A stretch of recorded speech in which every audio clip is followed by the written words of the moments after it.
За свою карьеру я видел много людей, которые были, так скажем, нечестны в работе. А кто нечестен в работе, обычно нечестен в отношениях. Тут можно провести аналогию. Знаете, как если у человека на столе, например, бардак, то и в делах у него тоже будет бардак. И вот однажды я спустился вниз, туда, где у нас лежало грязное белье перед прачечной. Раскрыл один из баулов, и оттуда вывалилось то, после чего мне все про человека стало понятно. Но об этом в конце, а начну я с другого. Где-то я слышал хорошее выражение. Звучит примерно так. Везде подворовывают. Вопрос только в масштабе. Руководитель должен понимать, в каком. Если тебя это устраивает, просто держи это под контролем. Я где-то с этим согласен. Но это работает не во всех областях. И точно не со всеми людьми. Потому что люди разные. У некоторых аппетиты приходят во время еды. Сколько ни плати, дело часто вообще не в деньгах. Это просто тяга. И вот несколько историй. Как всегда, на собственных примерах. Был у меня случай на заводе. Поставили мы камеры, а у меня привычка странная. Не знаю, с чем это связано, может, с повышенной ответственностью, но я очень часто попадаю в нужный момент. Открываю камеры и вижу ровно то, что меня удивляет. Или то, что я, наверное, и хотел увидеть. Так было и здесь. Конец рабочего дня. Смотрю, сотрудники грузят себе в тележку пива, прикрывают его сверху, как будто там какой-то сверхценный инструмент, и везут в сторону своего поселения. Это раз. Второе видео. Грузят то же самое в машину. Все это рассчитано на одно, что никто не будет сидеть и смотреть камеры. Но я их и не смотрел. Я просто попал в нужное время, в нужное место. Мелочь же. Будни. Кому это интересно? И руководство, кстати, с этим ничего не делало. Может, как раз по этому принципу. Нечестность под контролем. И ладно. Но что обидно? Речь же не шла о том, что людям мало платили или они добирали товаром. Нет.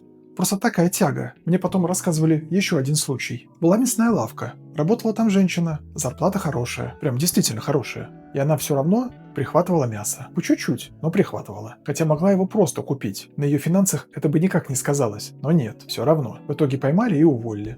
Осталась без работы, а место хорошее. Ей там нравилось. Люди к ней хорошо относились. И вот конец. Зачем? Почему? Этот вопрос, наверное, риторический. Дальше уже мой собственный проект. Такой, наверное, полусоциальный. Я открыл одно из первых, кошачье кафе. Вообще-то меня чуть опередили, так что я был второй в Чехии. И оно пользовалось популярностью. Гости разные были. И звездные в том числе. Про нас писали в изданиях, я даже сотрудника один раз на телевидение отправил. Давал интервью, рассказывал, что у нас за проект. Совмещенно это было как тайм-кафе. Люди платят за время. На входе давали карточку. Время пошло. Сдают карточку, закрывается. Все продумано, везде камеры. Система все отслеживает. Где гости, сколько гостей. И вот смотрю я, а живых людей в зале больше, чем казалось в системе. То есть часть гостей он просто не заводил. Берет с них деньги и мимо кассы себе в карман. С первого раза не скажешь. Мало ли, может, что-то другое. Но во второй раз я уже прямо обозначил. Говорю, а это что у тебя за гости, которых в системе нет? А он, ой, забыл. В итоге мы с ними расстались. Я в таких случаях поблажек не делаю. Забыл, не знал, не запомнил. Это все уже совсем явное. Но будем называть вещи своими именами. Я считаю, это нарушение, явное. При этом я с такими людьми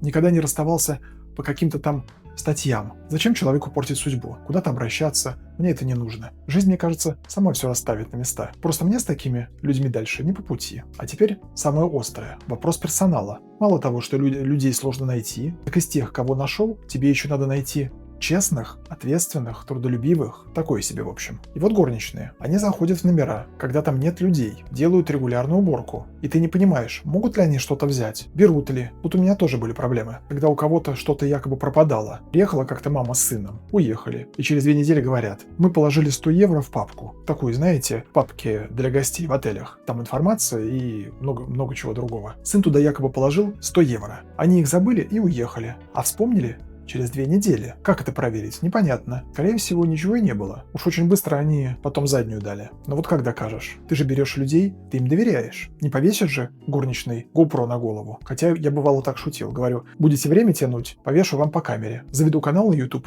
и будем смотреть реалити-шоу. Назовем его «Горничная». А в других отелях были прям прецеденты. Гости говорили, у нас пропала цепочка золотая. И тоже все очень быстро сдувалось, как только звучало «сейчас вызовем полицию, разберемся, найдем» и все. Конфликт сразу улажен. Уже никто ничего не терял. Ну что ж, вот та самая история, полудетективная. Мы делали гостям подарки на праздники, ставили бутылку просекко. Все довольны, я об этом рассказывал в предыдущем видео. И вот выезжает компания. у которой тоже был какой-то праздник. Мы их поздравили, а они говорят при выселении. А мы просека не выпили, оставили в мини-баре целую бутылку. Сказали это на рецепции. Сотрудник мне: что делать, пойти забрать? Я говорю: нет, не забирай. А работала у меня одна сотрудница, немного странновата по поведению, и я говорю: не трогай, посмотрим, что будет. Дальше убирают номер. А когда убирают, заглядывают и в мини-бар, все меняют. У нас правило было: если гость что-то оставил, это сносится на рецепцию. И с этим, кстати, вечно были проблемы. То не снесут, то я потом сам что-то нахожу внизу, в подсобках, а то и вообще пропадало. И вот тот случай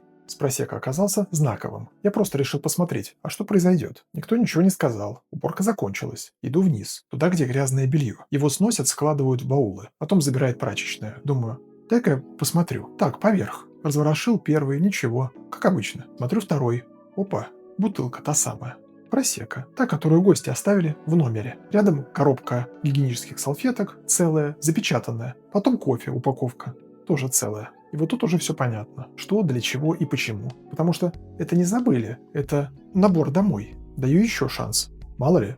Спрашиваю, а что там сегодня в номерах? Гости ничего не оставляли? Нет, ничего. Я говорю, а вот бутылочку я нашел. А, бутылочку? Ну и дальше всплыла еще и кофта, из-за которой, собственно, все и началось. Гость ее оставила, она по отелю блуждала несколько недель, наверное. Я ее в нескольких местах встречал. Короче говорю, собирайтесь. Заканчиваем сотрудничество. А их было двое. Работали парой. Общаюсь со второй. Кто из вас убирал номер? Мы вместе. Мы все вместе. Ну все, тянуть сразу двоих было напряжно. Замену-то еще найти надо. А горничные постоянно мигрируют. Ты вечно в поиске. Но я этих людей просто видеть уже не хотел. Даже не знал, как дальше с ними общаться. Обычно я делал по-человечески.